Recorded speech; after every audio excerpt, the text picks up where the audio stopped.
on est parti.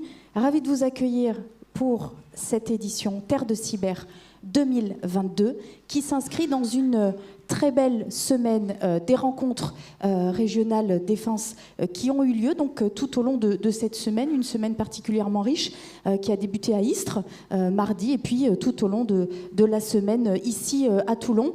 Terre de Cyber est donc le dernier rendez-vous de cette très belle semaine où on va parler, vous l'avez compris, cyberdéfense et cybersécurité, un sujet qui n'a pas manqué d'alimenter les débats tout au long de la semaine. Alors ce matin, on est ici réunis au cœur de l'université pour des débats autour de la cyber-résilience. On va y revenir. Et puis cet après-midi, vous aurez également la présentation d'un CCERT et du CCIRT régional dont on commencera bien sûr à parler ce matin. Alors simplement pour replacer peut-être un petit peu le sujet dans le contexte qui est celui que vous connaissez tous bien sûr par rapport à une actualité très chargée géopolitique et internationale. Vous le savez aujourd'hui, les acteurs français notamment se sont saisis de ces enjeux en matière de cybersécurité, prennent plus la mesure, ont pris conscience pour beaucoup plus d'entre eux, même s'il y a toujours des marges de progression des enjeux qui y font face. Ils se sont appropriés les outils de cybersécurité, mais ils sont encore aujourd'hui dans une approche qui reste préventive et qui reste en matière d'approche donc, de ces risques cyber. Et on voit bien aujourd'hui que face à l'ampleur des cyberattaques qui touchent l'ensemble du monde, et on le voit encore plus avec l'actualité, je le disais, géopolitique, qu'il est absolument nécessaire de passer dans une approche qui sera plus proactive et donc là d'établir une véritable stratégie, une stratégie globale en matière de cyber-résilience. Alors comment bâtir cette cyber-résilience? Comment la bâtir collectivement et armer l'ensemble des territoires? C'est le territoire national, mais bien sûr les territoires qui composent la France, et bien entendu cela doit se penser au niveau européen, voire avec nos alliés à l'international.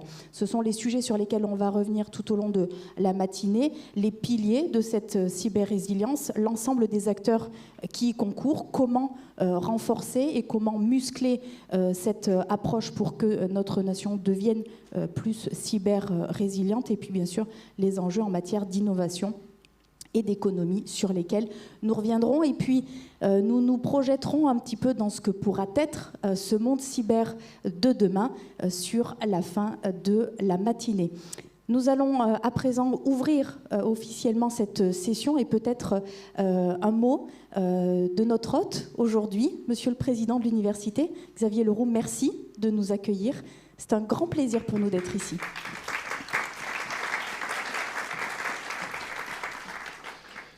Mesdames et messieurs, soyez les bienvenus à l'Université de Toulon, Université de Toulon que vous ne connaissez peut-être pas. Alors j'ai eu l'occasion peut-être d'en croiser parmi vous hier lorsque nous avons fait la signature de la convention pour le cluster d'innovation Gymnote dans lequel est rentrée l'Université de Toulon, une université d'11 000 étudiants, organisée sur 3 campus, Toulon, Lagarde et un peu plus loin, Draguignan, qui par là aussi nous donne un lien avec nos armées. Voilà, nous sommes en proximité de la Marine nationale ici et l'armée de terre est bien représentée à Draguignan et nous avons quelques collaborations également avec un master sécurité-défense. Donc l'Université de Toulon a 2 grands axes, et je fais 3 avec les doigts, je ne sais pas pourquoi, 2 grands axes. Il va arriver, voilà, on aura un 3e axe qui viendra, c'est le groupe ternaire. Pour l'instant, c'est le groupe dynamique binaire, axe sciences de la mer et société méditerranéenne. Donc avec un territoire évidemment qui est tout orienté vers ces axes. Alors ce qui peut vous intéresser comme information par rapport à l'Université de Toulon, par rapport à vos objets si importants, c'est à l'Université de Toulon la volonté de maritimiser les formations, maritimiser vers les métiers donc, de la mer, à la fois sur la mer embarquée et la mer à terre, réparation de bateaux, enfin tout ce travail-là, et une école d'ingénieurs CITEC qui, comme son nom l'indique, est entièrement tournée vers les sciences de la mer. Nous projetons à l'horizon 2030 dans des constructions d'objets scientifiques, de formation également, avec des centres d'excellence, notamment tournés vers le traitement des données portuaires et également l'accompagnement patrimonial de notre littoral, donc là plus orienté vers les sciences humaines. Soyez les bienvenus encore une fois dans cette belle université. Ne vous étonnez pas, mais vous l'avez compris, les étudiants ne sillonnent pas nos couloirs parce que nous sommes hors de la période d'enseignement, mais ils sont bien là. On les a récupérés depuis 1 an après une période Covid qui a été difficile. Vous rentrez, vous, pour étudier une autre période très difficile, vous l'avez dit, géostratégique, complexe, qui nécessite que vous répondiez à ces situations, vous, spécialistes de ces domaines-là. Vous pouvez évidemment compter sur l'Université de Toulon, je pense que le territoire le sait, et l'accueil que nous faisons aujourd'hui pour cet événement et l'accompagnement qui a été le nôtre pendant ces 3 jours, avec hier notamment Inaval, montre l'implication de l'Université de Toulon dans son territoire et dans des enjeux majeurs pour notre société, notre Europe et également à l'international. Je vous remercie. Merci beaucoup, Monsieur le Président. Effectivement, ce partenariat de l'Université de Toulon, dont on a parlé tout au long de la semaine, est un des éléments qui reviendra aussi sur ces enjeux, puisque, effectivement, sur les piliers de la cyber-résilience et les grands enjeux stratégiques, la formation et évidemment les ressources humaines, les compétences humaines sont au cœur du sujet. Et donc là, évidemment, on voit bien les accointances très fortes qui sont aujourd'hui portées par les différents acteurs privés, économiques et universitaires qui sont absolument essentiels. Nous avons à nos côtés, bien sûr, pour l'ouverture fidèle, je dirais, des autorités qui soutiennent ces sujets, qui les accompagnent tout au long de l'année. J'ai le plaisir d'accueillir, s'il vous plaît, Monsieur Hervé Stassinos. Je vous invite à me rejoindre, conseiller régional, vice-président de la métropole TPM, président de la commission attractivité et développement économique, également maire du Pradé. Je vous en prie. Bon, merci de m'inviter sur scène. Très content de vous voir aujourd'hui. Merci, Monsieur le Président de l'Université, de votre accueil dans votre belle université. Effectivement, on a parlé pendant toutes ces journées de cyber-résilience. Et au-delà de ça, la cyberdéfense, la cybersécurité, il y a beaucoup de sujets. Et on voit l'appétence des organisations, l'appétence du public et même des collectivités locales pour encore mieux se protéger. On le voit depuis des années, je crois que les attaques n'ont jamais été aussi nombreuses, elles n'ont jamais été aussi multiples, elles sont dans tous les domaines. C'est un sujet qui est transversal à toutes les activités professionnelles et humaines, parce qu'on voit qu'il y a des demandes de rançon dans tous les sens. Donc on a la nécessité, le devoir de nous protéger. Et quand je parlais d'appétence des organisations pour mieux se protéger, ça veut dire aussi une appétence pour plus former. Je ne dis pas mieux former, parce que je pense que les cursus sont déjà de bonne qualité, mais c'est plus former en plus grand nombre. Quand on parle avec des gens qui gèrent des sociétés de services informatique ou des sociétés spécialisées dans la sécurité informatique comme Égérie, on sait que leur problème, c'est le recrutement, c'est de trouver du monde. Donc il faut qu'on accélère ces formations. Moi, je suis très heureux qu'il y ait un master qui soit mis en place à Toulon. Je pense qu'on pourrait aussi réfléchir à des filières encore plus courtes pour vite pouvoir former des gens qui aident les organisations, les particuliers, et qui aident aussi à renforcer notre souveraineté numérique et notre souveraineté en termes de matière de cybersécurité et de cyberdéfense. Toulon, base navale, la communication n'a jamais été aussi importante. On le voit sur les conflits mondiaux. La partie communication, la partie sécurité de la communication, c'est un élément central des vecteurs d'opération. Donc il faut qu'on renforce nos compétences. C'est aussi le but de ces 3 journées qu'on passe ensemble. 4 si je compte celle d'Istres, c'est vraiment de renforcer cette idée que la communication, elle doit être sécurisée, que la communication, elle doit se faire. Quand on parle de dessin de drone, quand on parle de communication sous-marine, on voit très bien que les paradigmes vont changer dans le temps et qu'on aura besoin de sécuriser ces nombreux moyens de communication. Et puis je ne vais pas être très long, parce que même si Mélanie m'a proposé de parler toute la matinée, je sais qu'il y a beaucoup d'autres intervenants qui vont passer après moi. Bon, merci en tout cas, Mélanie, pour votre présence. Merci, Monsieur le Président de l'Université. Merci à tous ceux qui ont rendu possible ces 3 journées de Inaval. Et puis on se prépare déjà pour l'édition 2023. Et je vous souhaite une très bonne journée à toutes et à tous.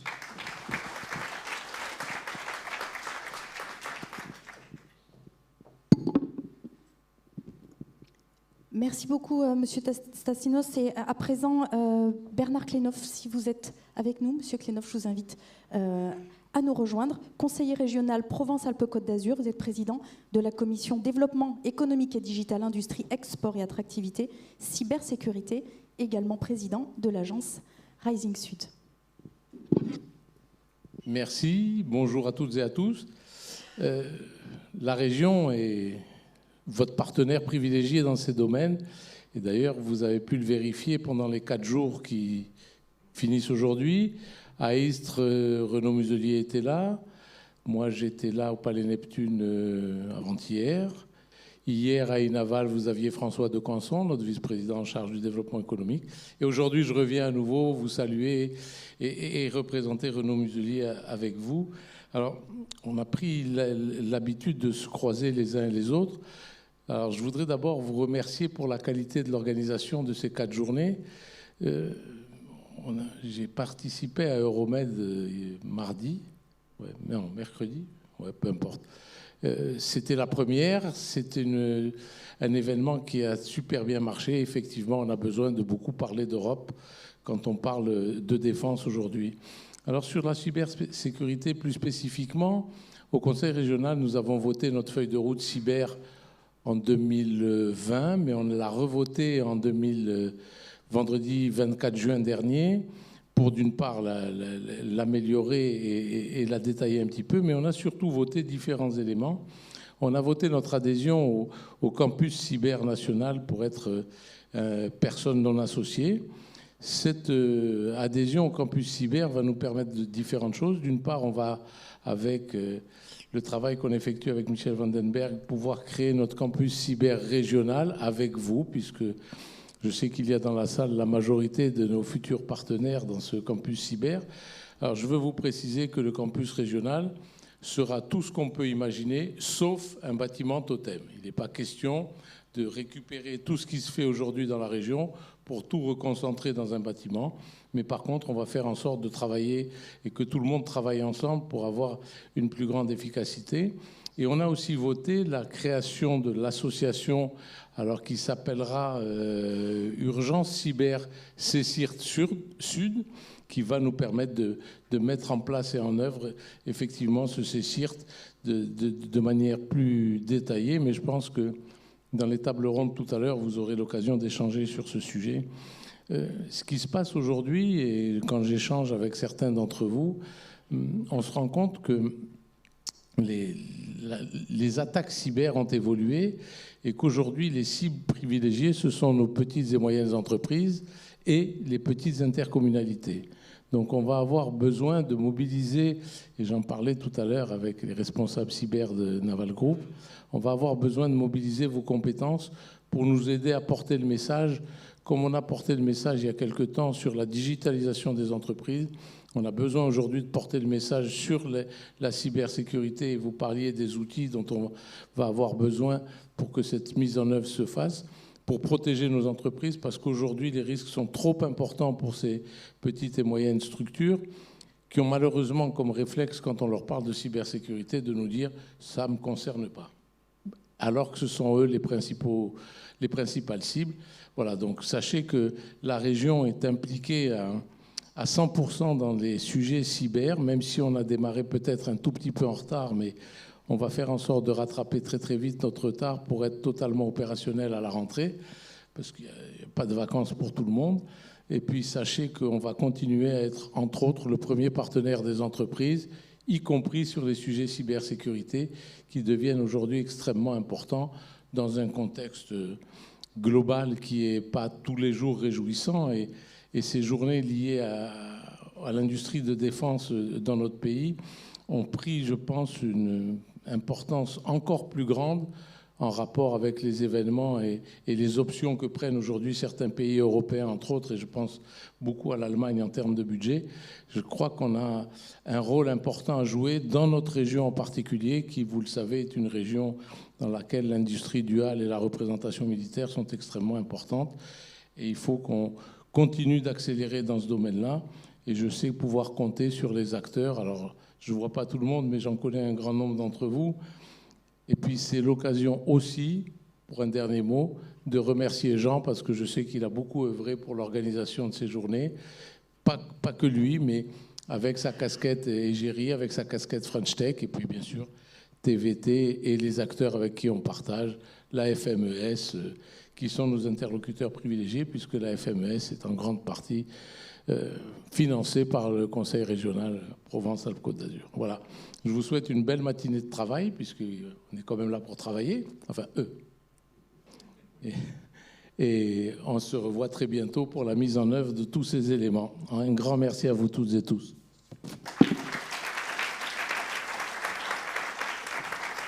Merci beaucoup, Monsieur Kleinhoff. Et nous avons peut-être le plaisir aussi d'avoir Didier Guggenheim qui est avec nous. Si vous voulez bien peut-être me rejoindre pour nous dire un petit mot, directeur général de TVT. Merci.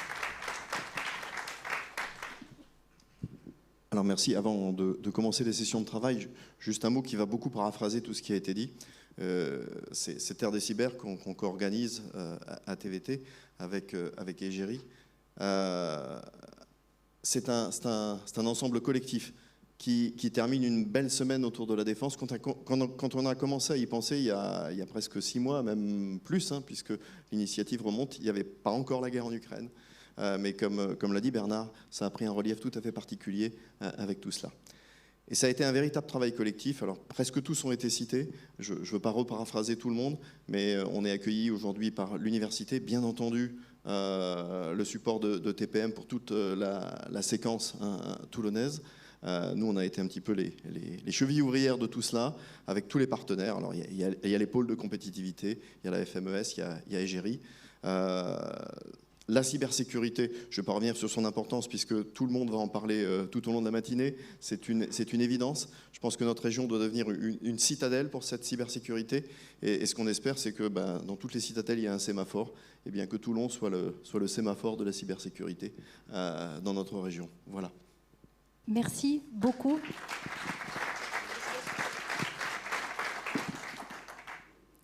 Merci beaucoup. Une grande confiance placée dans les acteurs qui sont avec nous. Et donc, certains d'entre eux vont me rejoindre à présent sur scène pour débuter avec cette première table ronde, premiers échanges. J'ai donc le plaisir d'appeler le général Thibault Lagrange, le général Patrick Lefebvre, Monsieur Patrick Radja et Monsieur Wilfried Raymond.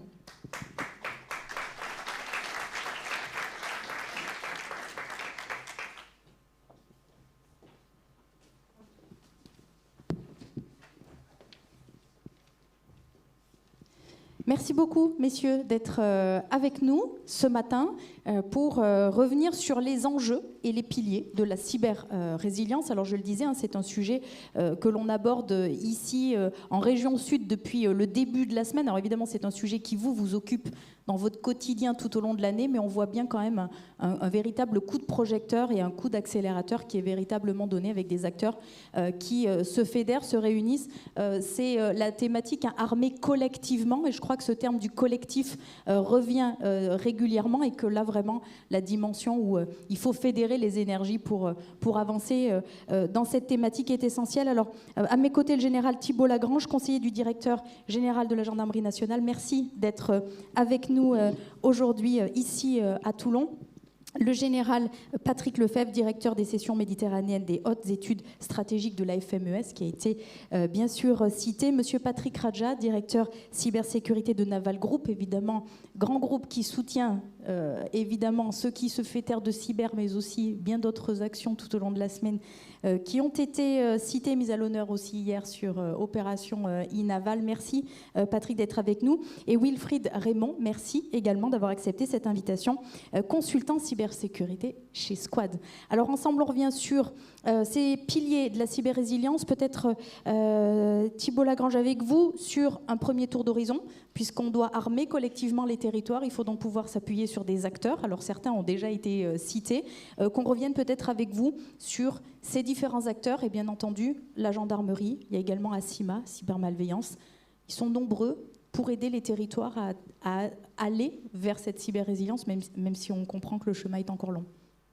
Merci beaucoup, Mélanie, de cette invitation déjà, parce que vous savez que la gendarmerie est très orientée cyber depuis de nombreuses années maintenant, et notamment depuis 2007 et la création du FIC à Lille par un général de gendarmerie. Et c'est vrai qu'on avait tendance à se déporter assez souvent vers Lille une fois par an. Et donc, je suis ravi maintenant de ce rendez-vous, j'allais dire annuel, qui me permet de venir vous voir à Toulon.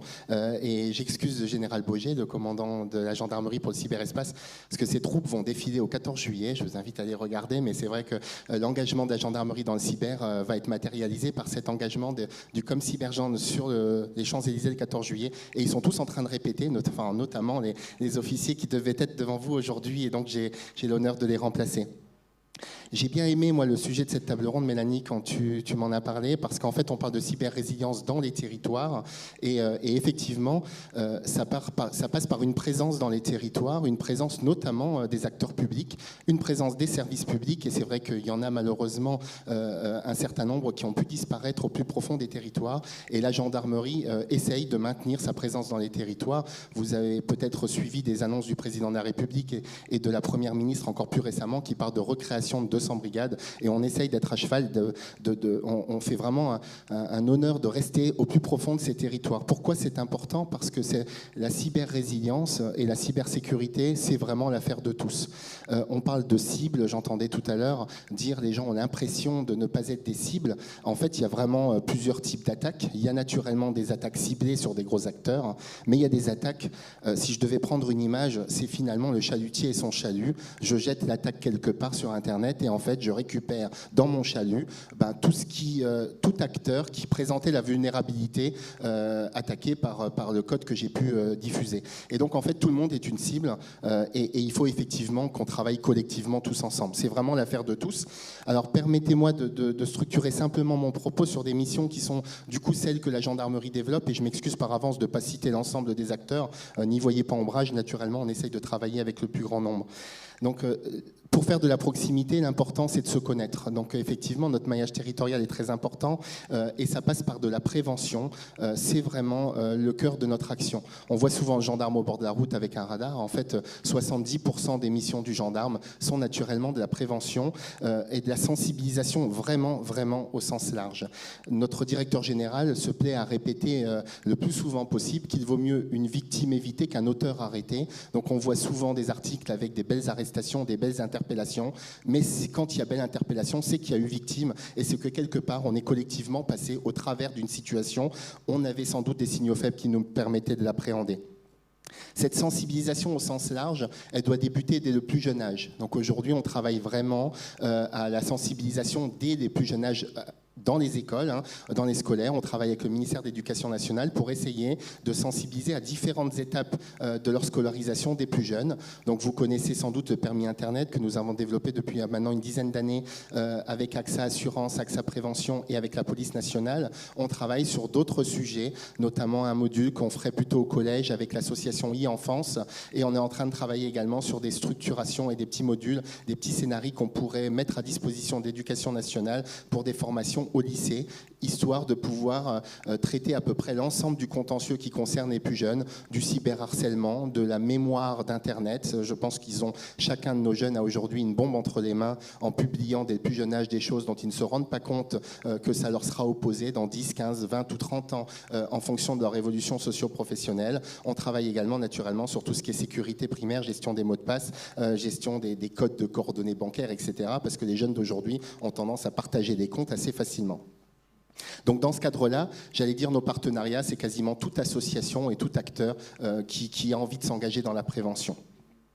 Naturellement, pour monter ces contenus, on a des acteurs qui sont connus. Je citerai l'ANSSI, je citerai ACIMA. Je profiterai d'ailleurs pour reparler de ce MOOC que je trouve très bien fait, qui s'appelle SecNum Academy, qui est fait par l'ANSSI et mis en ligne et que je vous encourage à diffuser très largement dans vos institutions. Donc en fait, l'imagination n'a pas de limite pour trouver des nouveaux acteurs et on continue en gendarmerie à essayer de cibler. Donc je vous ai parlé de tout public, naturellement les entreprises, et j'y reviendrai un peu plus tard, mais également les seniors, également comment toucher toutes les populations. On travaille sur des contenus qu'on pourrait faire dans les colonies de vacances, dans les intervenants, des gens qui interviennent dans ces colonies, donc les formations BAFA. Comment on peut essayer de faire en sorte de diffuser des mallettes pédagogiques pour qu'à tout moment, quand on a un petit moment disponible, on puisse parler de cybersécurité, de cyberdélinquance et on puisse prévenir nos publics.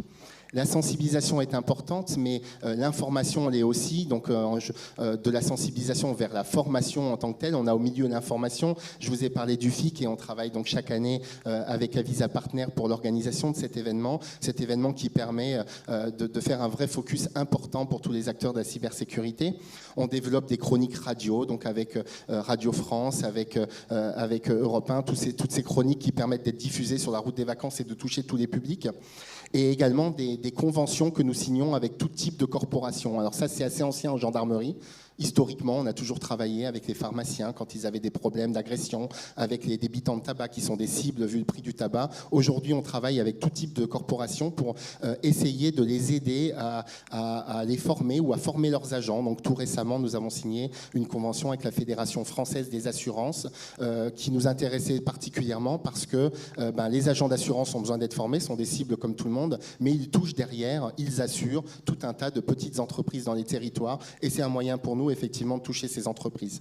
Naturellement, localement, nous travaillons avec les CCI, les CPME, le METI pour essayer de mettre à disposition des entreprises des outils. On ne veut surtout pas concurrencer les entreprises dont c'est le métier. On ne veut surtout pas concurrencer l'ANSSI et la DGSI qui fait déjà ces conseils-là pour les entreprises, j'allais dire du haut du spectre, alors excusez le mot, mais en tout cas des entreprises qui sont OIV ou qui sont particulièrement importantes. Elles ont les moyens effectivement de se sécuriser. Elles sont suivies par des entreprises, par des structures publiques qui sont de très très bon niveau. En revanche, il y a effectivement toutes ces entreprises dans les territoires qui n'ont pas forcément les moyens, qui n'ont pas la conscience d'être une cible et on se doit de les accompagner. Naturellement, les collectivités sont également pour nous des partenaires de premier choix. On est en train de développer en gendarmerie une présence dans les différents campus. Donc vous avez parlé de lieux totem tout à l'heure, de campus de Paris enfin de la Défense où effectivement le ComCyber de la gendarmerie sera présent, mais nous travaillons également à une implantation à Euratechnologie à Lille. Alors je vous ai dit qu'on avait une certaine tradition à Lille. Donc dès cet été, nous aurons la présence d'un centre de la gendarmerie dans ce campus cyber de Lille. Et donc j'espère prochainement, et en tout cas la porte est ouverte pour qu'on puisse venir en PACA. Il y a également des projets sur Lyon. On essaye de développer l'ensemble de ces projets. Nous avons de l'aide à la sécurisation. Là, je citerai plutôt ACIMA, l'ANSSI et AMF. Et nous travaillons sur des dispositifs comme Immunité Cyber ou comme l'aide à l'autodiagnostic en donnant des outils gratuits aux entreprises et aux collectivités pour essayer de se sécuriser. Ça nous semble très important et l'AMF nous aide beaucoup à diffuser ça auprès des collectivités. Et puis malheureusement, on parle de cyber-résilience. Une fois qu'on a fait cette sensibilisation, et j'allais dire qu'on n'en fait jamais assez, par moment, ça ne fonctionne pas et malheureusement, il y a des attaques et les attaques se multiplient, donc on voit l'ampleur de la tâche. Et donc là, effectivement, il faut qu'on travaille à d'autres dispositifs. On fait pas de remédiation, c'est pas une histoire de compétences techniques, c'est une histoire de répartition des rôles, mais on doit travailler avec l'ensemble de ces acteurs qui, du coup, accompagnent les entreprises qui se sont fait cyberattaquer. La première structure, c'est ACIMA, j'ai déjà cité, mais nous travaillons avec ACIMA à la création d'un 17 cyber, donc qui est une volonté du président de la République, qui se basera sur cette plateforme-là et qui permettra aux entreprises de faire une sorte d'appel d'urgence. Nous travaillons avec les régions sur les 6 ERT qui sont en train d'être créés, à des conventions avec eux pour partager notamment sur l'échange de la menace et être capable de mieux accompagner les entreprises qui se sont fait attaquer.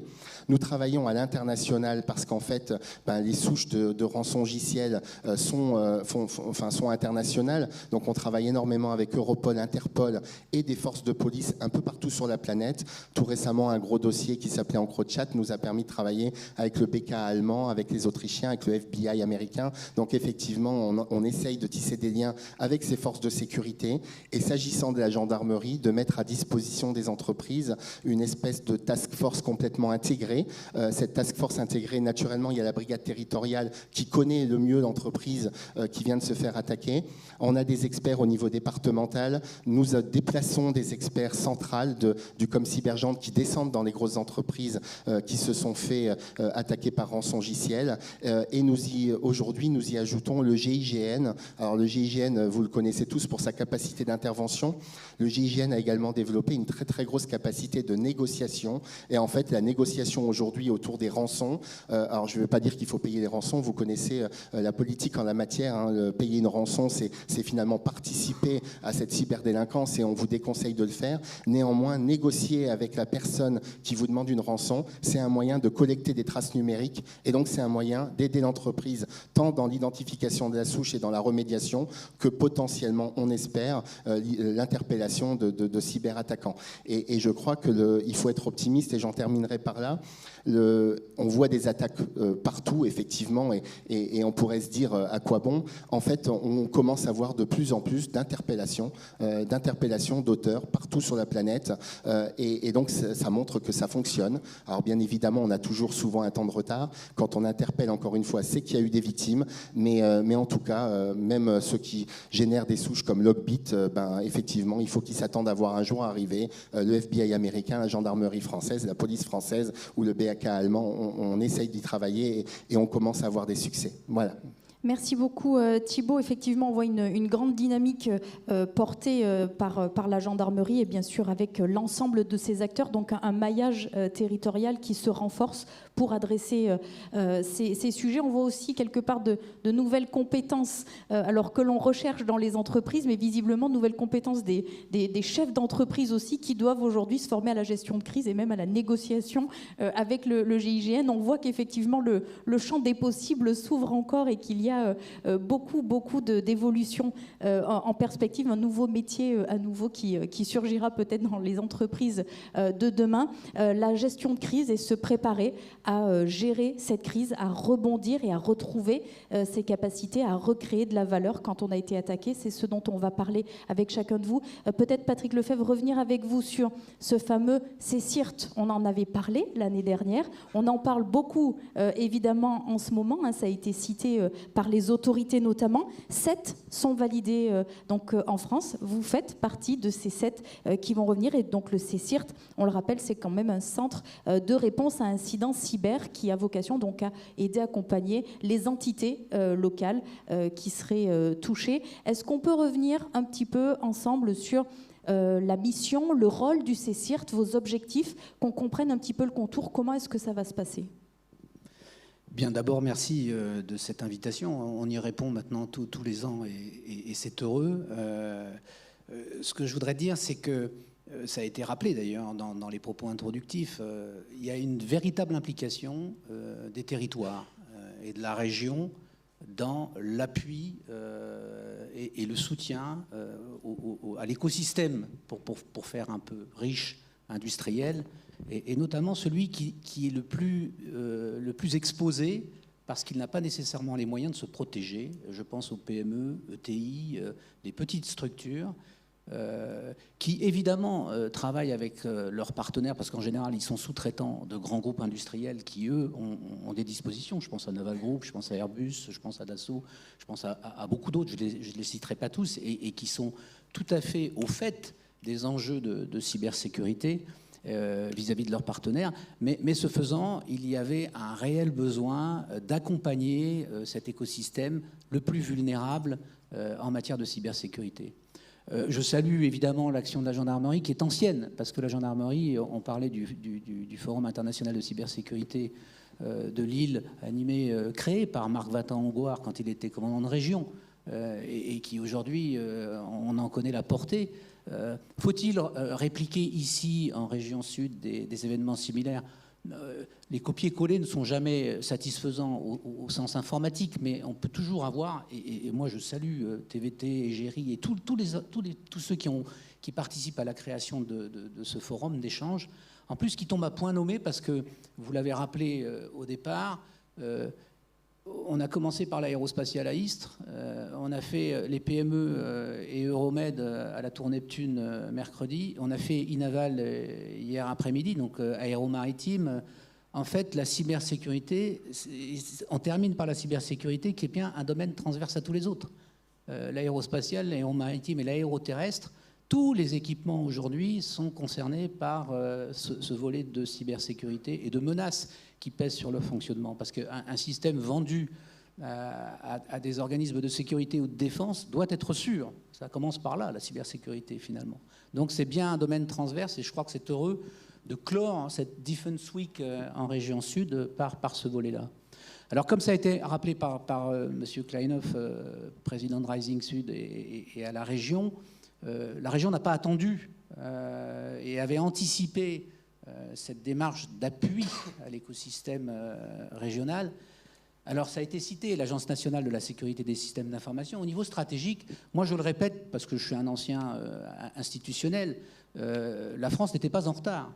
L'ANSSI est une agence qui très vite a établi une stratégie en matière de cybersécurité très puissante et très approfondie. Cybermalveillance.gouv.fr, ça a été cité, ça concerne tous les citoyens, les entreprises, mais tous les citoyens que nous sommes exposés au risque numérique. Donc les choses ont été faites, mais fort heureusement, et Et la métropole l'a rappelé ce matin, la région le rappelle, il faut un service de proximité sur les territoires.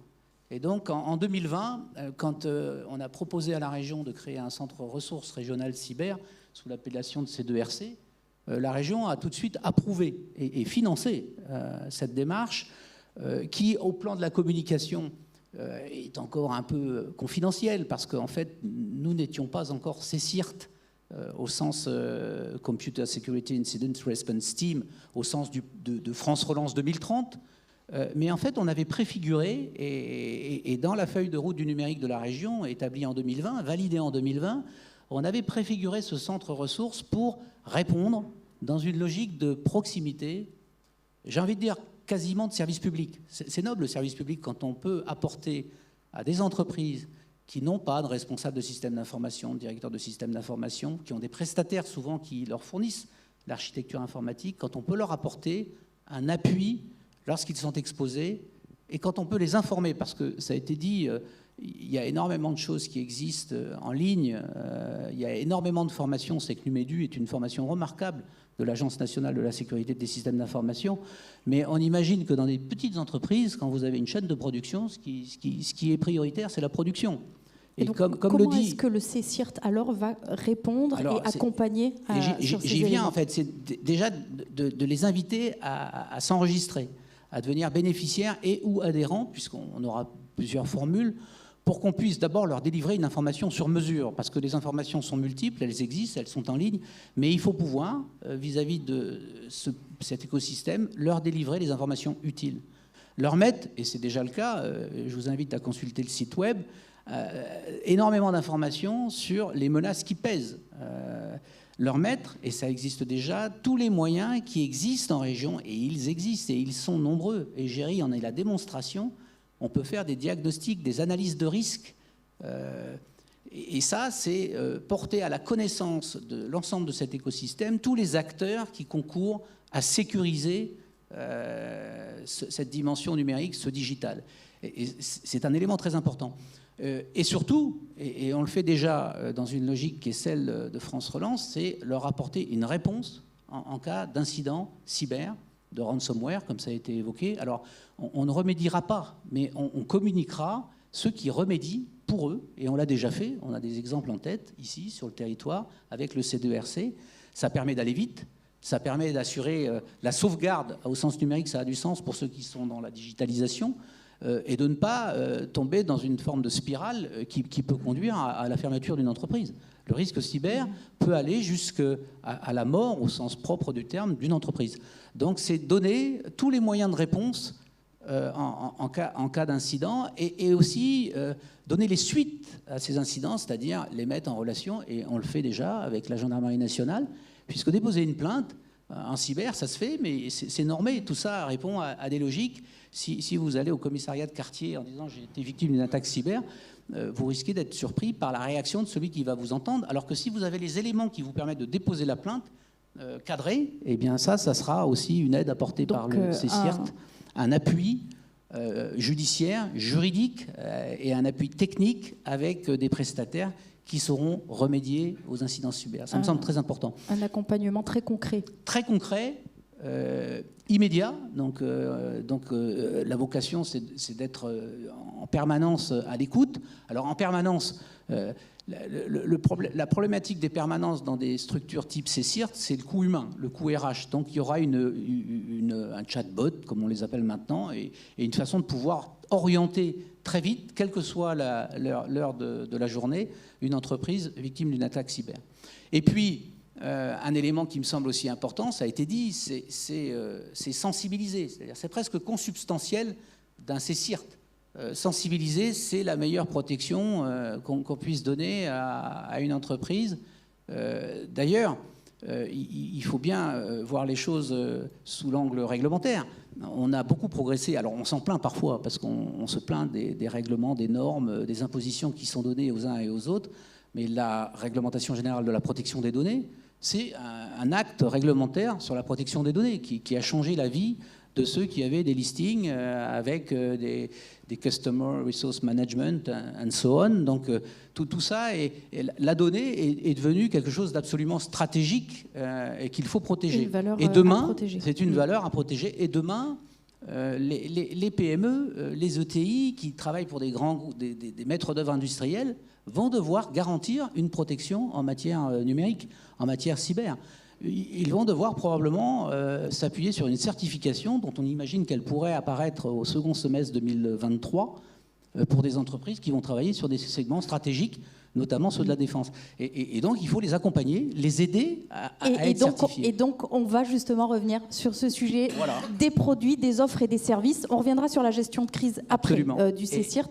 Et Patrick Raja va évoquer tout ça, parce que, évidemment, dans les grands groupes industriels... Et d'ailleurs, il va prendre le micro et il va pouvoir répondre effectivement à cette question sur les offres, les services et les produits de confiance.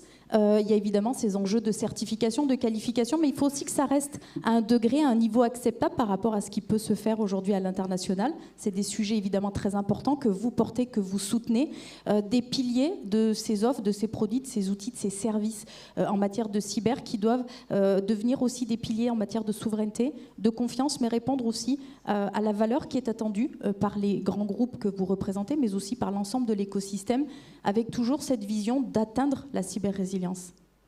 Oui, tout à fait. Alors déjà, merci de cette invitation. Je pense que la préparation de cet événement a été assez importante sur les derniers mois. Ce qu'il faut comprendre, on a souvent parlé tout à l'heure d'un domaine transverse cyber, d'un risque cyber. L'approche qu'on a au sein de Naval Group, c'est en tant qu'acteur de la défense, c'est qu'on est sur un domaine de lutte.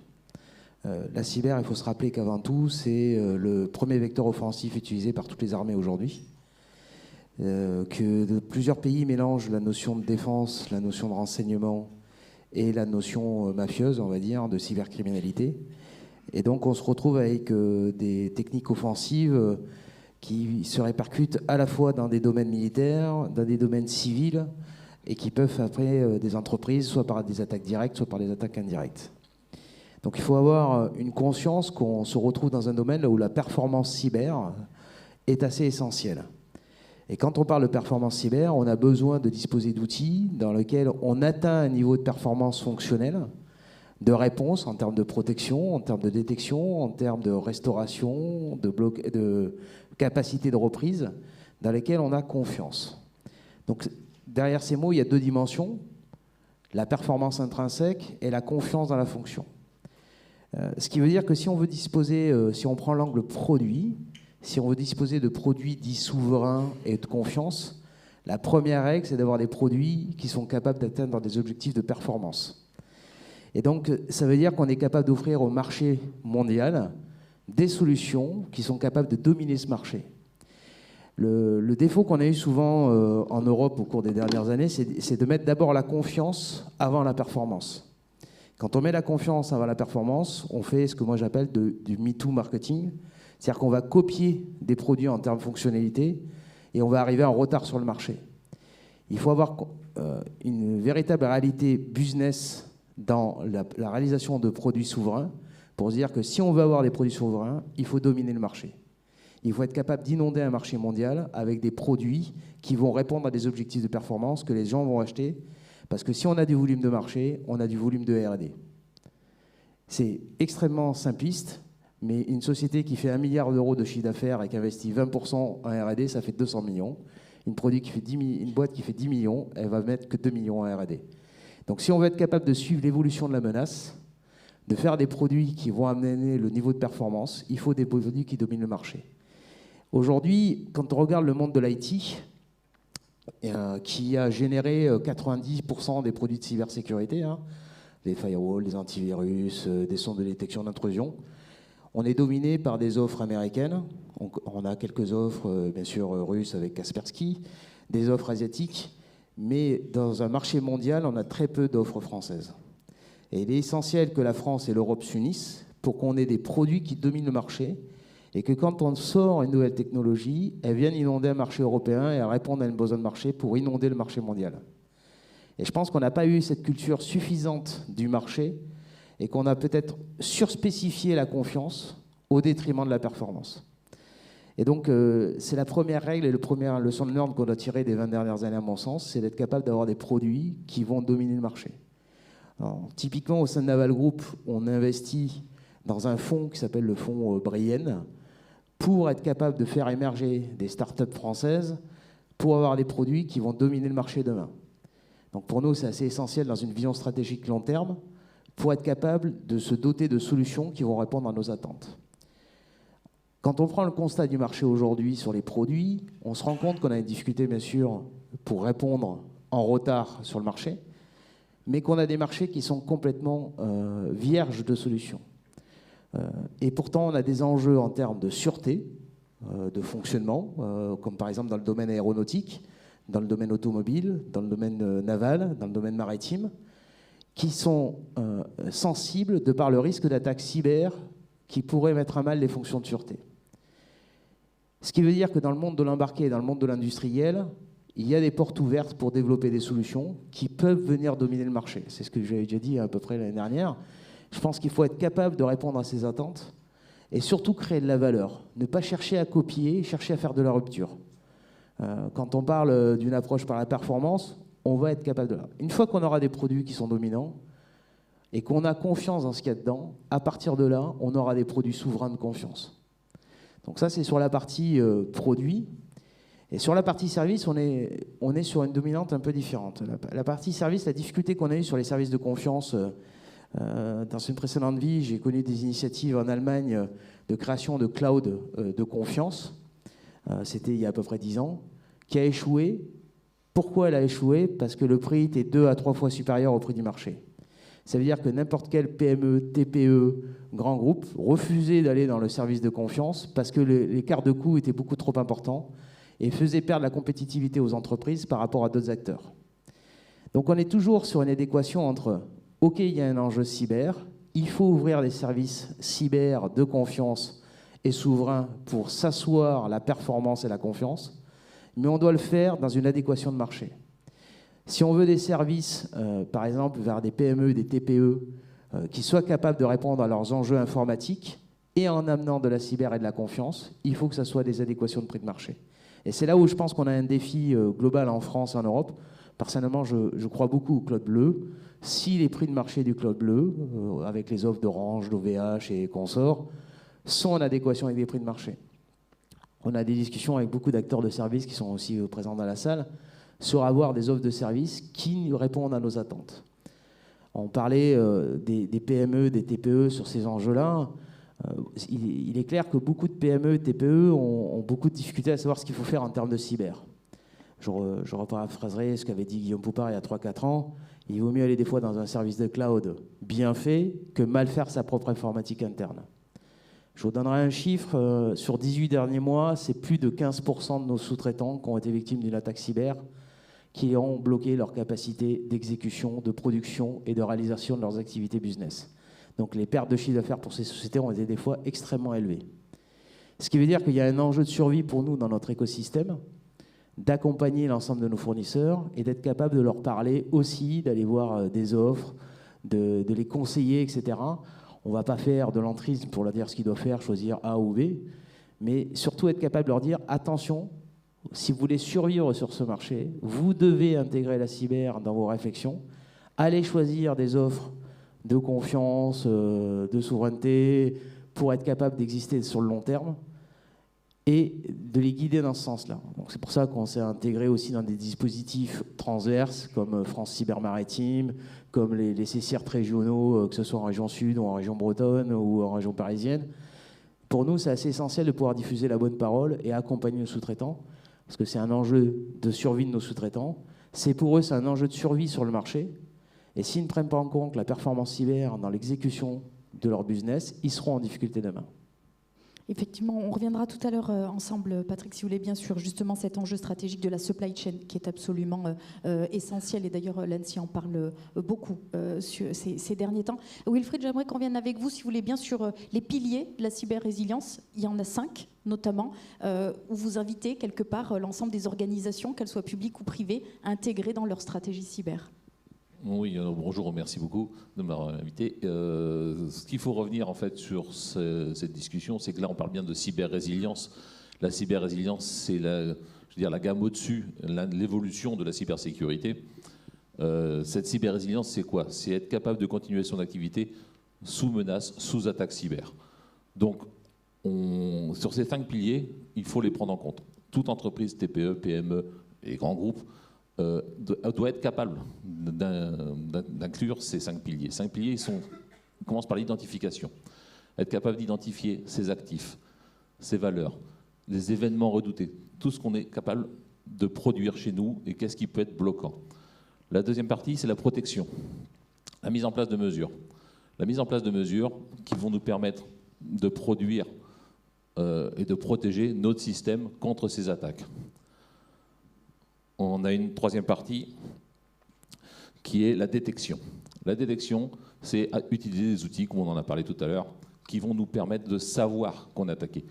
Aujourd'hui, on découvre sur les statistiques, 80% des entreprises ont été attaquées sans le savoir. Et pourtant, c'est important de le savoir, qu'on a une fuite de données, qu'on a des données qui sont sorties. Donc cette partie-là, un petit peu moins prise en compte.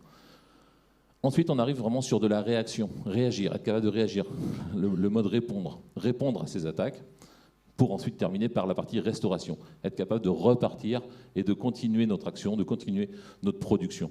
Et ces 5 piliers doivent être pris en compte à la différence de la cybersécurité, où on a beaucoup parlé de protection, se protéger, mais pas suffisamment de cette résilience, être capable de repartir. Donc effectivement, le 5e pilier sur lequel on va beaucoup revenir, puisque aujourd'hui, quelque part, c'est ce que disent tous les experts. Hein. L'idée, c'est pas de savoir quand on sera, enfin si on va être attaqué, mais plutôt quand, parce que, et j'espère évidemment qu'en ce moment, il ne se passe rien de particulier, alors que nous débattons de ces sujets, et donc effectivement, pouvoir anticiper, pouvoir se préparer et avoir anticipé les plans pour retrouver quelque part sa capacité à recréer de la valeur. C'est évidemment essentiel. On parle beaucoup des outils, on parle beaucoup de techniques, on parle beaucoup de technologie, mais il y a quand même quelque chose qui est absolument vital dans ce monde de la cyber, et je dirais même dans ce monde tout court.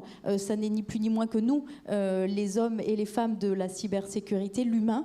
C'est aujourd'hui à la fois une richesse et à la fois une difficulté en termes de recrutement, parce qu'on voit bien que c'est très compliqué. Puis il y a en même temps, pour atteindre et mettre en place ces 5 piliers, les adopter, les mettre en œuvre et les faire évoluer, bien sûr, en continu. Il faut les sensibiliser, il faut les acculturer, et ça, c'est tout au long de la vie, finalement, professionnelle. Patrick, on peut peut-être en dire un mot, parce que je sais que c'est aussi un sujet qui est très important pour vous. C'est vraiment un enjeu très stratégique. Oui, alors, chez nous, ça a été mis en enjeu stratégique depuis à peu près 5 ans. Ce qu'on appelle l'acculturation cyber. Beaucoup de gens se font de la sensibilisation. Souvent, j'ai entendu le problème est entre la chaise et le clavier. Mais le problème sera toujours entre la chaise et le clavier. Et peut-être que la solution, en fait. Au-delà du problème, c'est peut-être la solution qui est là. Mais c'est surtout, il faut accepter que l'humain, potentiellement, peut faire des erreurs. Donc ça, c'est une première chose. Et un attaquant très bien structuré, avec une bonne cible, réussira toujours à compromettre une partie de l'humain. Donc c'est là où on en est arrivé au principe de résilience et ainsi de suite qu'on discutait avant. Maintenant, si on prend l'enjeu d'acculturation, quand on réalise une activité, on a parlé dans les premières offres plutôt de système d'information, j'ai aussi parlé d'embarquer, de produits. Toutes les sociétés produisent de la valeur. Donc ce qui compte, c'est que leur business soit bien sécurisé et que l'ensemble des acteurs qui contribuent à la production de valeur, que ce soit les gens qui conçoivent, développent, intègrent, produisent, ainsi que les gens des systèmes d'information, comprennent l'enjeu cyber. Quelles sont les techniques d'attaque qui peuvent arriver dessus, comprendre comment ils doivent adapter des bonnes postures pour le faire. Donc on a mis en place typiquement chez nous, bien sûr, des grandes campagnes de sensibilisation, des phases de phishing pédagogique mensuelles. On vient de lancer un sérieux sur lesquels les gens vont apprendre les enjeux cyber avec les techniques offensives et les bonnes pratiques à adopter face aux techniques offensives par le jeu. Je peux vous donner des premiers retours de ce Serious Game. On a plus de 20% de participation sur spontanée, c'est-à-dire qu'on n'a pas forcé les gens à le faire. Et sur la participation, la dominante est principalement sur des cols bleus, ce qu'on appelle donc pas plutôt nos ingénieurs et cadres, mais plutôt nos ouvriers, nos gens de chantier, etc., avec un taux d'adhérence et de succès extrêmement élevé. Ce qui veut dire qu'on a réussi à toucher une population qui, naturellement, ne venait pas par les cyber, ne comprenait rien à la cyber, et vont pouvoir s'approprier les enjeux cyber. Donc on va pouvoir gagner ensuite quand on va leur expliquer pourquoi il faut faire les choses. Souvent en cyber, le défaut, c'est qu'on va dire à quelqu'un « tu n'as pas le droit de faire ça ». mais on ne lui explique pas pourquoi il n'a pas le droit de faire ça, au sens de quel est le risque qu'il va générer, quelles sont les techniques offensives qu'on va utiliser pour exploiter sa faiblesse, pour pouvoir porter atteinte à son activité. Et je pense que ça, c'est déjà un changement d'approche dans la manière de communiquer vers les gens. Les gens, généralement, n'importe quelle personne à qui on explique l'origine, comprend, adhère, et des fois va beaucoup plus loin que ce qu'on lui aurait demandé. Donc ça, c'est la première étape dans l'acculturation, c'est être capable de faire s'approprier l'enjeu au personnel. La deuxième étape, qui est pour moi un enjeu assez majeur dans une société comme la nôtre, c'est de créer ce qu'on appelle des cyberchampions, c'est-à-dire que dans chaque service, chaque département, avoir des gens qui vont être beaucoup plus formés aux enjeux cyber et à l'adoption des techniques cyber dans leur métier pour faire en sorte qu'ils soient des relais dans leurs équipes, qu'ils soient des porte-parole de la cyber dans leurs équipes. Donc cet enjeu RH, et pour nous, il est assez essentiel. Pourquoi ? Parce qu'aujourd'hui, si on écoute tout le monde, et je suis peut-être en décalage avec mes homologues, il nous manque plein de ressources cyber. Alors si on continue comme ça, on va être sur une course à l'échalote. Là, bientôt, il y aura plus de gens qui font de la cyber que de gens qui font des produits. Il y a quand même un truc qui est un peu antagoniste là-dedans. Et ça veut dire que si on dit que c'est un domaine transverse, moi je fais de l'ingénierie depuis presque 30 ans maintenant, un domaine transverse, dans mes anciens métiers, je devais l'approprier, le comprendre, pas être un expert, mais être capable de le répercuter dans mon activité, dans mon métier. Je n'ai pas besoin d'aller chercher un expert tout le temps, je dois le faire à bon escient. Et je pense qu'aujourd'hui, le problème de la cyber, c'est que dans beaucoup d'activités, à chaque fois qu'il y a un sujet cyber qui sort, les gens disent « Ah, je vais appeler un expert. Ça, c'est de la cyber, j'y comprends rien, je vais aller chercher un expert. » Non, c'est la cyber, tu dois comprendre, tu dois te l'approprier et tu dois prendre les premières mesures à ton niveau. Je pense que c'est un premier changement qu'on doit avoir dans toutes les activités d'une société, que ce soit au commerce, que ce soit en marketing, que ce soit dans la production, que ce soit dans l'ingénierie, et ainsi de suite. Donc il faut que tout le monde comprenne dans son métier comment s'approprier un domaine transverse pour résister à ces attaques. Le deuxième élément qu'on va avoir, bien sûr, sur ce volet RH en termes de recrutement, c'est de sélectionner des ressources en termes de recrutement sur les métiers essentiels dans la réalisation de nos activités. Et donc, du coup, on va peut-être limiter les effets de traction. Maintenant, si on parle un peu plus en termes de régionalité, je pense qu'on a un problème en France qui a été créé indirectement. On a voulu créer des grands pôles cyber, mais on a créé des grands pôles de compétitivité entre les entreprises. Donc c'est bien d'avoir Paris, c'est bien d'avoir Rennes en cyber, mais la cyber, elle doit être partout, elle doit être diffuse. C'est pour ça qu'on soutient autant les initiatives régionales. C'est parce qu'on a besoin de créer, par exemple, sur tout le bassin méditerranéen, un grand pôle de reconnaissance cyber, que les acteurs qui veulent faire de la cyber comprennent qu'ils peuvent évoluer dans cet écosystème méditerranéen ou du sud ou de l'est ou de l'ouest de la France ou dans le nord, de manière extrêmement confortable. Il y a des tonnes d'opportunités de par les enjeux cyber dans l'ensemble des sociétés, qui fait que n'importe quel acteur qui veut faire du digital ou de la cyber aujourd'hui dans une région pourra facilement changer. On a des discussions avec les acteurs des sociétés de services, que ce soit Sopra, Atos, Orange, ainsi de suite, qui sont actifs dans la région, ou Squad, bien entendu, pour pouvoir avoir des gens qui sont chez nous, qui ne sont pas heureux, qui seraient plus heureux dans les sociétés de services, qui puissent aller évoluer dans les sociétés de services, des gens qui veulent aller travailler dans le monde de l'étatique, qui puissent aller travailler dans le monde de l'étatique, et ainsi de suite. Ils peuvent rebondir, ils peuvent aussi aller dans des PME qui font du logiciel. On a beaucoup parlé des GRI, on a des discussions assez régulières là-dessus. On a d'autres sociétés sur Marseille, sur Montpellier, etc., qui fait que les gens peuvent avoir une activité extrêmement intense et avoir des plans de carrière RH qui correspondent à leurs attentes. Donc ils peuvent bâtir des projets professionnels en région, ce n'est pas une difficulté. Par contre, ce n'est pas assez valorisé, ce n'est pas assez connu, ce n'est pas assez diffusé auprès des jeunes. Et souvent, ils ont l'impression que pour réussir leur carrière, tout va passer par Paris ou par Rennes s'ils veulent faire de la cybersécurité. Je pense qu'il faut arriver à diffuser cette bonne parole, que les gens comprennent qu'il y a des enjeux techniques en dehors des systèmes d'information, que dans toutes nos filières industrielles qui sont présentes partout sur nos territoires, ils puissent avoir des chemins de carrière et se développer.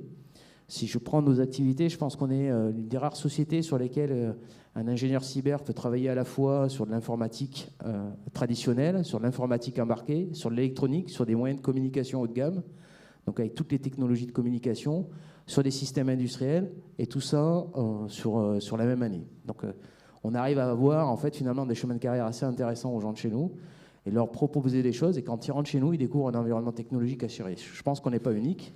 Je pense que si les gens vont chez Airbus Hélicoptère, chez CMA CGM, ils retrouveront aussi des terrains avec des challenges technologiques différents de ceux qu'on va retrouver peut-être que purement dans l'IT, mais qui répondent à des enjeux de toutes les sociétés pour produire des produits sûrs dans un environnement de confiance.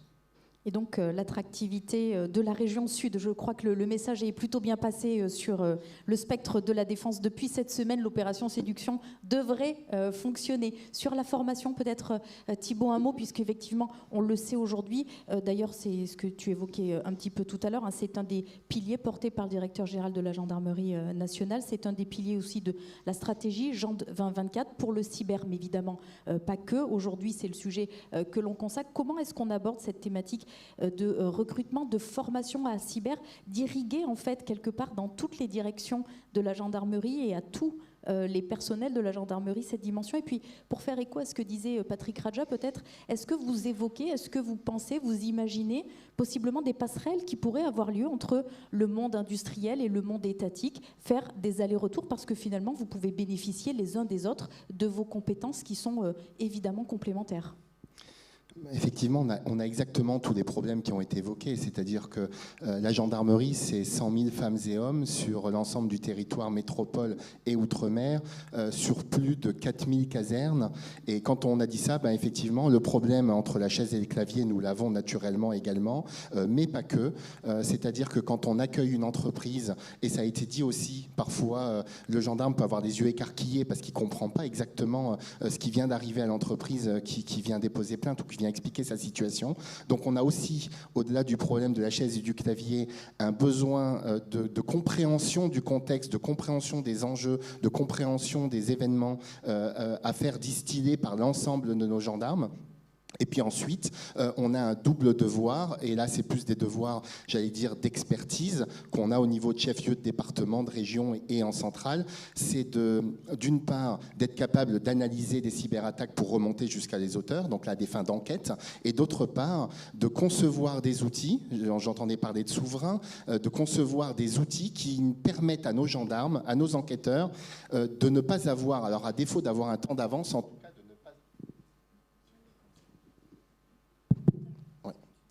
de ne pas avoir un temps de retard par rapport aux cyberattaquants. Donc on conçoit effectivement des systèmes sécurisés, on développe quasiment intégralement nos systèmes sur des bases de logiciels libres, et on se doit d'avoir donc ces multiples facteurs. Alors comment on y arrive ? S'agissant de la grande majorité des gendarmes, alors on a peut-être un avantage par rapport à certaines entreprises, c'est qu'on est militaire, donc quand notre grand chef décide, en général, les gendarmes se plient aux ordres qui sont donnés, mais on a un système de sensibilisation aux différents sujets. Pour donner un exemple, alors qui n'est pas trop sur le cyber, mais il y a un lien, on a développé un MOOC sur les enjeux de l'intelligence artificielle avec l'Institut Montaigne qui a été créé par Open Classroom. Quand ce MOOC a été, qui est d'ailleurs mis en ligne, que vous pouvez faire sur les compréhensions de l'IA qui est partout autour de nous, et donc quelque part c'est important que les gendarmes réalisent ce que peut faire l'IA ou ce que ne peut pas faire l'IA. Ce MOOC a été suivi par 94 000 des 100 000 gendarmes en l'espace de quelques semaines, donc on arrive à distiller effectivement cette sensibilisation de façon assez rapide. Donc là c'est sur la compréhension des contextes. Ensuite, il faut qu'on ait des gendarmes qui soient capables d'accueillir les gens, et d'accueillir les gens en visualisant ce qui peut leur arriver. Et là, la vision de notre DGGN est de changer globalement un peu la structure de notre corps. Nous avions un corps de gendarmerie qui est essentiellement juridique. On recrutait quasiment que des juristes, notamment parmi les officiers. L'essentiel des formations des sous-officiers était tourné autour du code pénal, du code de procédure pénale et des procédures pénales. Aujourd'hui, la vision de notre DGGN est de recruter 60% de nos gendarmes. Donc le recrutement, c'est 5 à 10 000 personnes par an en fonction des gros départs et des grosses évolutions historiques d'effectifs en gendarmerie. On veut recruter 60% de personnes scientifiques ou à profil scientifique. Aujourd'hui, la gendarmerie, c'est 300 docteurs ou doctorants, c'est 1200 ingénieurs et c'est 8000 à peu près cyber-gendarmes. Donc vous voyez qu'on a encore du chemin dans ce recrutement. Alors comment on fait ? On recrute des officiers sortis de grandes écoles. On est en train de regarder sur la modification du recrutement, donc éventuellement ouvrir des places dès les concours de classe prépa pour laisser les gens aller en école, mais déjà sous contrat avec la gendarmerie, gendarmerie se former dans des écoles. Donc en ce moment, on discute beaucoup avec un certain nombre d'écoles. Donc s'il y a des centres de formation intéressants, naturellement, en PACA, on sera ravis de pouvoir échanger avec eux. S'agissant des sous-officiers, on a lancé des e-compagnies de sous-officiers. Donc le recrutement sous-officier est très normé, donc on a des épreuves et on ne peut pas y déroger. Néanmoins, on a rajouté une épreuve optionnelle d'acculturation au numérique. Donc on s'est basé sur des outils et des plateformes, une plateforme qui s'appelle Pix, qui a été développée par l'Éducation nationale et sur laquelle on a pu rajouter des contenus. L'idée, c'est que chaque candidat au concours sous-officier fasse cette épreuve optionnelle qui ne compte pas dans le résultat du fait qu'il sera accepté pour être gendarme ou pas, mais qui nous permet de mesurer son ambition et son appétence pour le numérique. Et quand il a effectivement des bons scores, on lui propose de rejoindre une e-compagnie. Et donc, c'est une compagnie de formation sous-officier dans laquelle le contenu au numérique et à la cybersécurité est passé d'environ 5% traditionnellement à 30%. Et on espère, en fait, par ce biais-là, tirer vers le haut l'ensemble des formations sous-officiers. Ce qui veut dire que ces sous-officiers-là, après, iront irriguer l'ensemble des brigades, mais arriveront dans leurs unités avec déjà un certain nombre de contenus numériques. Donc, une fois qu'on a ce recrutement, effectivement, il faut ensuite continuer à former les gens. Les sous-officiers, on développe des licences professionnelles avec des universités. Donc, il y en a un certain nombre, et il y en a dans la salle qui sont allés à l'Université de technologie de Troyes pour se former aux nouvelles technologies. Mais on compte bien développer de nouveaux partenariats. On forme également en interne. On a un centre de formation historique de systèmes d'information, de sécurité et de communication qui est à Rosny-sous-Bois, qui forme un niveau Bac+2 des sous-officiers de gendarmerie. Et nous lançons, je vous annonçais tout à l'heure qu'on irait au campus cyber de Lille, nous lançons un centre national de formation à la cyber de la gendarmerie à Lille, qui a été repris par le ministre de l'Intérieur et par le président de la République, qui devrait devenir un centre de formation ministériel. Et on espère aussi l'ouvrir également pour les magistrats. Ça nous semble essentiel que les magistrats, soit qui participent aux travaux légistiques, soit qui jugent les affaires, aient une bonne connaissance, une acculturation aux enjeux du numérique.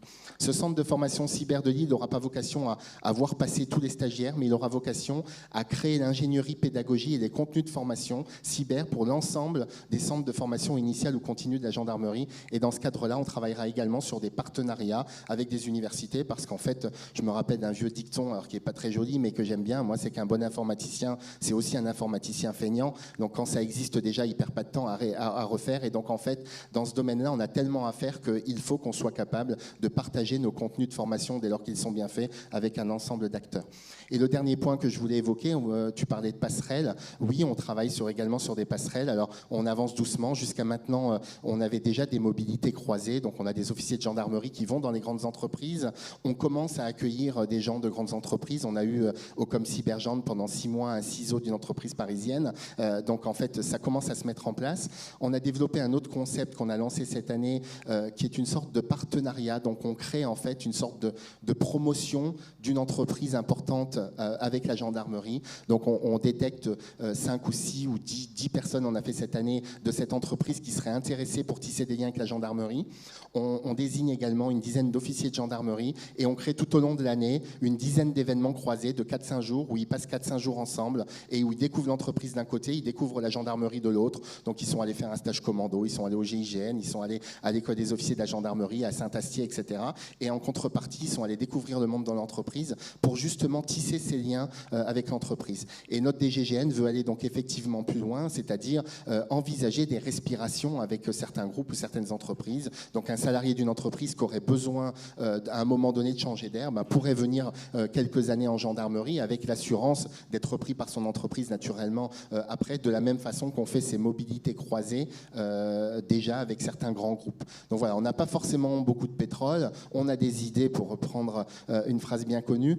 Je pense qu'on a aussi naturellement l'attractivité, enfin j'allais dire on pousse des trous aujourd'hui, on manque de ressources partout, donc quand on recrute quelqu'un, je pense qu'on crée un trou dans une autre structure, on n'est pas les seuls à vouloir recruter des ingénieurs et des experts cyber, mais on arrive encore aujourd'hui, à défaut d'avoir une rémunération toujours attractive, en tout cas on arrive en gendarmerie à donner à nos jeunes la capacité à s'épanouir techniquement. On a des projets parfois très ambitieux et en même temps à avoir un sens éthique, et beaucoup de nos jeunes aujourd'hui, on l'a vu récemment notamment après la remise des diplômes de Polytechnique cette année, beaucoup de nos jeunes cherchent un engagement social, éthique, et la gendarmerie essaye de leur offrir ce cadre-là pour qu'ils puissent s'épanouir et techniquement et éthiquement.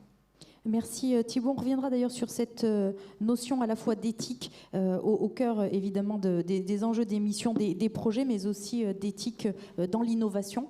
Et c'est ce que l'on abordera sur la table ronde après. Peut-être avant de revenir sur ce point, Patrick Lefebvre, un mot sur le CSIRT et notamment le 5e pilier dont on parlait avec Wilfried, on y reviendra aussi ensemble, sur comment aujourd'hui, aujourd'hui, demain, mais dans un demain très très proche, le CSIRT va pouvoir accompagner une entreprise. Je suis dirigeant d'une entreprise, je suis attaqué, j'ai besoin de m'appuyer sur le CSIRT. Comment est-ce que vous allez l'aider concrètement à rebondir, à repartir et pouvoir récupérer, ce qu'on disait tout à l'heure, toute sa capacité à reproduire de la valeur?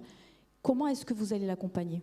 Alors concrètement, le CSIRT va accompagner l'entreprise avec des prestataires spécialisés. Quand on parlait il y a un moment, il faut appeler l'expert. Il faut appeler l'expert pour remettre en route un système, une architecture informatique. Donc on les mettra en relation directe avec un prestataire spécialisé. C'est ce que je disais tout à l'heure, et ça me semble important. Là, on est dans le cas majeur de l'attaque cyber avérée avec des conséquences sur le fonctionnement interne de l'entreprise qui, évidemment, peuvent amener à rompre la chaîne de production et donc des pertes considérables. Donc, il faut l'accompagner avec des prestataires spécialisés. Mais comme disait Patrick Raja, il faut aussi, en amont, qu'on vulgarise un peu la cybersécurité. C'est-à-dire que l'attaque est une chose, la réponse, la remédiation est une chose technique, qui exige des compétences techniques, qui exige aussi des suites judiciaires, juridiques, un accompagnement, parce que très souvent, il y a des cas concrets qui se sont produits, y compris en région sud. On met beaucoup de temps à rétablir un système. On peut mettre une année avant de rétablir un système quand il est possible de le rétablir. Donc c'est des conséquences qui sont absolument considérables sur le fonctionnement interne de l'entreprise. Donc il faut anticiper ce risque, et pour l'anticiper, il faut vulgariser la cyber. Il faut tenir compte du facteur humain. Le facteur humain, c'est un facteur déterminant. Il faut accepter l'erreur. Moi qui suis aéronaute, dans un avion de combat, on fait des erreurs. Il faut accepter l'erreur. On parle beaucoup dans le monde de la cybersécurité de cercle de confiance. Donc il faut mettre en confiance les acteurs qui sont derrière un écran. Et la digitalisation, la numérisation de l'activité business en général isole les acteurs. Donc il faut recréer des synergies qu'on a un petit peu perdues. D'ailleurs, la crise de la Covid-19 l'a bien souligné. Alors, pour recréer ces synergies, le CSIRT, ce que fera le CSIRT, en tout cas son ambition, c'est d'associer ces acteurs en amont pour pouvoir les préparer à ce qu'on appelle un peu la gestion de crise. Moi, je fais toujours des parallèles avec mon métier aéronautique. C'est la boucle de John Boyd. Observation, orientation, décision, action. Il y a un élément qui est clé, c'est le renseignement, l'information. Il faut connaître l'environnement cyber dans lequel on est. Ça permet d'orienter l'activité et la protection dont on a besoin. Et de décider, alors là pour le coup avec des experts, les modalités de mise en œuvre de ces décisions. Et face à l'accident, c'est l'action. Et l'action, elle impose la participation d'experts ad hoc pour pouvoir régler le problème interne de l'entreprise. Une dernière chose, ça a été dit, mais on le fait à la Fondation méditerranéenne d'études stratégiques dans d'autres domaines. Ça revient un peu sur le devant de la scène aujourd'hui, parce que, vous savez, la guerre en Ukraine, ce qui a fait probablement défaut, en tout cas côté européen, c'est le renseignement.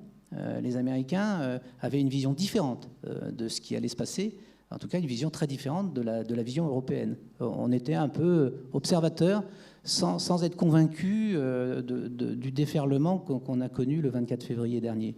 Donc je pense que la gestion de crise nécessite effectivement des serious games, des war games, parce que ça permet de mettre les acteurs ensemble, d'une part, ça permet de confronter les erreurs que nous commettons dans le domaine numérique, et nous en commettons.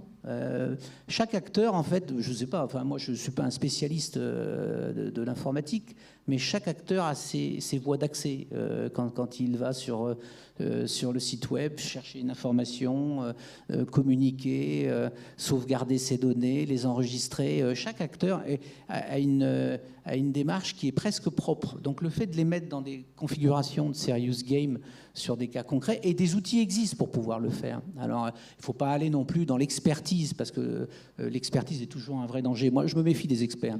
On en a besoin quand il faut traiter la cause, mais quand j'étais en administration centrale, on avait inventé ce terme barbare de la loi organique relative aux lois de finances. Il fallait être spécialiste du budget pour comprendre. C'est pas si compliqué que ça.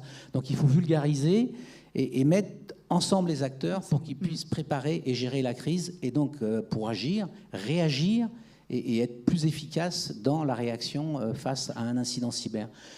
Je pense qu'on a des incidents cyber.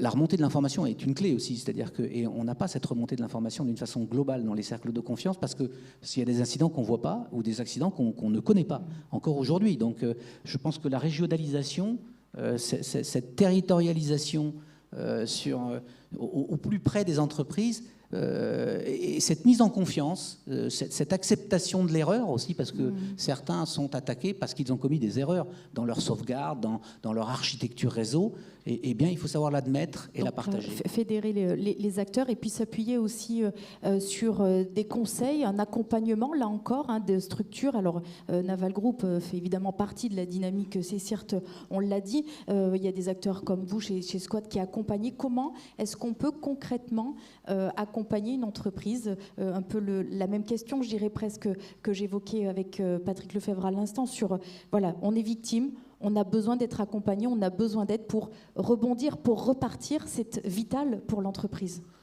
Pour commencer, je pense que ce qu'il faut, c'est commencer à faire changer les mentalités. Aujourd'hui, on voit que les entreprises, elles ont un niveau de maturité sur ces 5 piliers. Les 2 premiers, ils sont assez bons parce que tout le monde se prépare, essaye de se protéger. Donc l'identification de nos activités, la protection de nos activités, on essaye d'être à peu près cohérent parce qu'on s'y attend un peu.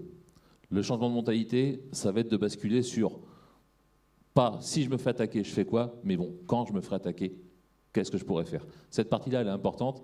C'est ce qui va commencer à faire bouger la 3e partie, qui est la détection. Est-ce que je suis équipé suffisamment pour savoir que je vais être attaqué? Et à partir de là, on va passer directement à la 4e. La 4e, qui est la réaction. La réaction, c'est d'être capable de produire une liasse documentaire, de produire des situations de crise, de produire de l'entraînement, s'entraîner à la situation de crise. Je ne vais pas attendre d'être attaqué pour savoir ce que je dois faire. Il faut que je déroule d'abord mon plan d'action. Est-ce qu'il est clair? Est-ce que ma liasse documentaire, elle est propre? On a vu hier, dans une situation de crise, on perd 70 à 80% de ses moyens. Si on ne les a pas déroulés avant, ce n'est pas à ce moment-là qu'on va être apte à le faire. Donc il faut qu'on soit préparé.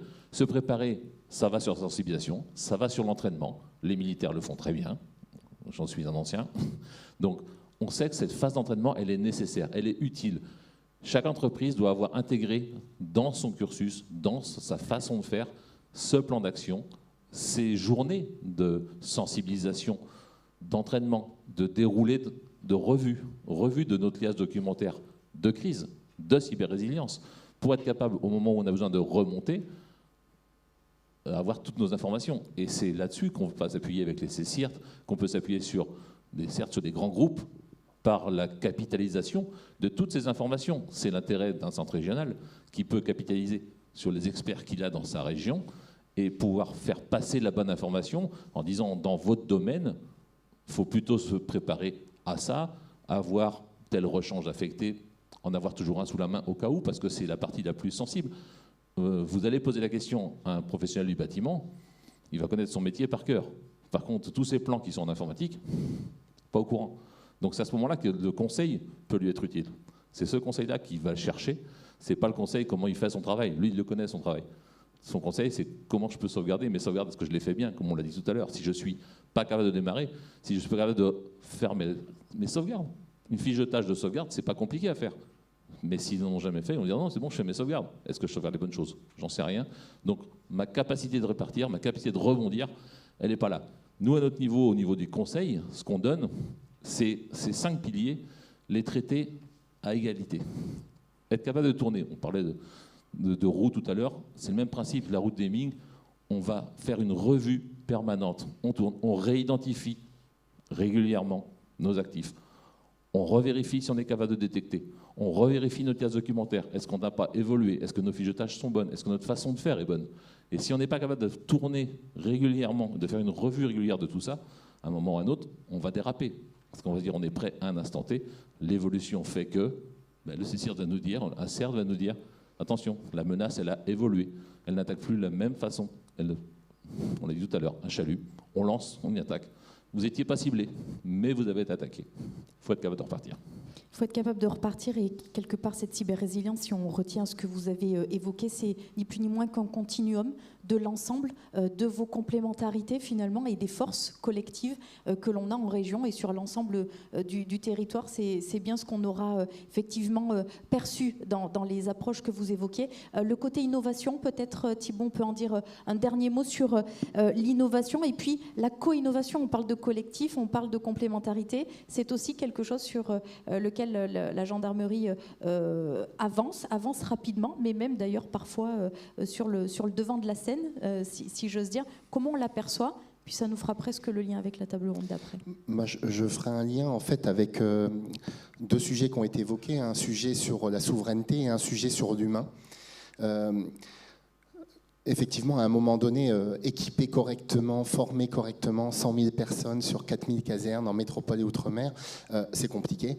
Moi, il y a maintenant une vingtaine d'années, je m'occupais de déployer les réseaux informatiques dans les unités de gendarmerie parce qu'on n'avait que des chefs-lieux de département et de régions qui étaient équipés. Il y a des sites où on ne pouvait aller qu'en pirogue ou en hélicoptère. Donc, effectivement, quand on les développait, même avec un opérateur, on a été obligé de bloquer, par exemple, la GTR de rétablissement parce que l'opérateur me disait mon technicien est arrivé en Guyane, il est à Cayenne, mais il ne peut pas aller à Maripasoula tant que vous ne lui mettez pas un hélicoptère ou une pirogue. Et donc, effectivement, on a cette difficulté-là. Quand on veut commencer à former, le temps qu'on forme tous les gendarmes, on en a déjà renouvelé 5 ou 6 000, et donc en fait, c'est finalement une problématique permanente. Pour l'innovation, c'est un peu pareil, mais on s'est aperçu que c'était sans doute une force. C'est-à-dire qu'aujourd'hui, on a potentiellement une force de 100 000 innovateurs en herbe partout dans les brigades et les unités. Donc on a depuis maintenant une vingtaine d'années lancé un projet d'innovation participative et on essaye d'encourager l'innovation de chaque gendarme et on structure en fait cette innovation à partir de notre échelon central à Paris. On encourage les gendarmes à innover. On est en train d'essayer de passer encore une échelle en les aidant à produire un prototype, à prototyper. Donc on s'est lancé dans la création de Fab Labs locaux. Donc on travaille également avec des associations qui ont déjà des Fab Labs dans les territoires. On a développé pas mal d'imprimantes 3D un peu dans l'ensemble de nos départements avec une sorte de doctrine un peu comme on aime bien, doctrine open source où en fait on s'engage à partager l'ensemble des plans, etc. etc. Et donc cette innovation, elle rentre dans une démarche complète en centrale, une démarche que j'allais dire capacitaire dont on s'est vraiment inspiré de la DG1. D'ailleurs, elle a été mise en place chez nous par un ingénieur de l'armement qui était conseiller scientifique du DGGN il y a quelques années. Donc ça va jusqu'à engager des gendarmes dans des cursus de recherche au CEA, à l'ONERA ou avec des écoles pour essayer de définir les technologies dont on aurait besoin demain. Donc je vais vous donner par exemple 2 exemples de technologies sur lesquelles on travaille. On pense que dans 20 ans, en plus de l'empreinte digitale et de l'ADN, on aura des fichiers d'empreintes d'odeur corporelle. Donc on travaille sur comment capter une odeur corporelle, comment piéger l'odeur corporelle d'une personne et comment capter sur une scène de crime des odeurs et essayer de les attribuer à des personnes. Bien évidemment, quand je vous dis ça, on n'y est pas encore.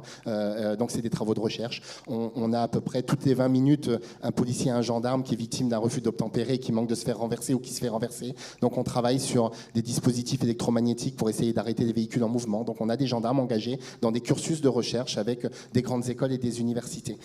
Tout ça, donc effectivement, on le structure de l'innovation jusqu'au prototypage et donc dans la vision d'ensuite de pouvoir équiper nos forces. Donc on a rajouté également une commission de valorisation de l'innovation. On dépose maintenant des brevets et on protège la propriété intellectuelle de certains développements faits par des gendarmes. À ce stade, on doit en être à une dizaine de brevets qui sont pour l'instant essentiellement issus d'innovations centrales, du pôle judiciaire, du GIGN ou du STSI carré, notre DSI commune police-gendarmerie. Donc on dépose des brevets et ensuite on en cède l'usage à une entreprise moyennant équipement à un tarif intéressant pour nos gendarmes. Tout ça sur fond quand même de beaucoup d'utilisation d'open source et une politique d'open data assez affirmée. Donc on se passe des grands éditeurs. Alors, j'entendais effectivement, et j'ai déjà entendu, et je partage le conseil sur le fait de dire qu'il vaut mieux s'adresser finalement à un grand opérateur de cloud que développer une infrastructure déficiente chez soi. C'est clair. Néanmoins, effectivement, les grands opérateurs de cloud aujourd'hui, à part un, ils ne sont pas français et on travaille pour limiter le transfert de données hors de l'Europe, mais on n'y est clairement pas encore. Et même quand on aura réussi à le réguler, quelle capacité de contrôle on aura pour aller vérifier que ces grands opérateurs n'envoient pas des données ailleurs? Je pense qu'aujourd'hui, on n'a pas les ressources nécessaires pour aller auditer un Google, un Meta. Et donc, en fait, on essaye de développer nous-mêmes, en lien avec naturellement nos collègues et camarades de la police nationale et de l'ANSSI, finalement des solutions open source qui permettent de nous protéger, de lancer des éditeurs. Alors pourquoi ces solutions, elles émergent pas? C'est un autre sujet, c'est que finalement, et je suis complètement en phase avec ce qui a été dit par Naval Group, l'idée c'est de pouvoir faire émerger des champions français. Et pour pouvoir faire émerger des champions français, il faut commercialiser des solutions et commercialiser des solutions qui soient performantes. Donc les travaux qu'on mène avec l'ANSSI n'ont absolument pas pour objectif de concurrencer une émergence technologique qui serait faite par une entreprise. Donc effectivement, on n'en fait pas trop de promotion et on limite le développement de nos usages à la sphère publique, à la police, à la gendarmerie ou à la justice. Mais on développe des solutions sur des souches Linux, sur des souches Android AOSP ouvertes qu'on sécurise avec l'ANSSI et qui nous ont permis là récemment de déployer 250 000 smartphones sécurisés pour les policiers et les gendarmes qui ont complètement été développés par des gendarmes et des gens on disait l'ANSSI avant, aujourd'hui on dit l'OSIC, mais qui sont des systèmes sécurisés. Voilà globalement un peu le panorama de ce qu'on peut proposer en innovation en gendarmerie. Merci beaucoup Thibaut. Alors on va prendre une ou deux questions dans la salle, s'il y en a, avant de marquer une petite pause. Alors s'il y a des questions, je vous invite à lever la main. J'espère vous voir parce qu'avec l'éclairage, je ne vois pas grand-chose. Y a-t-il des questions? Oui, alors, attendez, je vais vous donner un micro.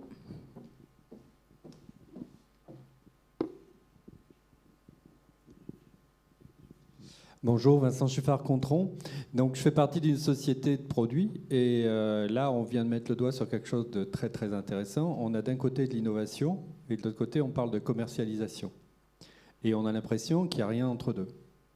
C'est-à-dire que pour ne pas gêner d'éventuels acteurs commerciaux qui vont pouvoir, avec le modèle habituel de vente et de financement de leur propre R&D, tenir debout à long terme, on n'a pas de relais entre l'innovation, l'open source, qui est gardé dans un cercle plus ou moins restreint, et un hypothétique produit. Dans les discussions qu'on a avec nos différents partenaires, on connaît un certain nombre de technologies qui ont passé le cap de l'expérimentation à petite échelle et qui butent systématiquement sur ce problème de passage à l'échelle et des étapes intermédiaires. On le voit quand on parle aussi des tailles d'entreprises.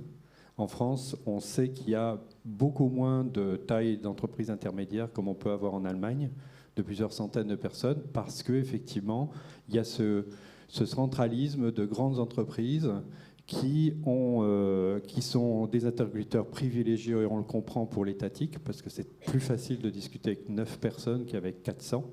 Et cette problématique-là fait que les étapes intermédiaires, on ne les connaît pas. C'est ou une start-up, ou une grosse entreprise, ou un prototype, ou un produit commercial. Mais l'innovation, c'est surtout au milieu, et on sait que c'est complexe.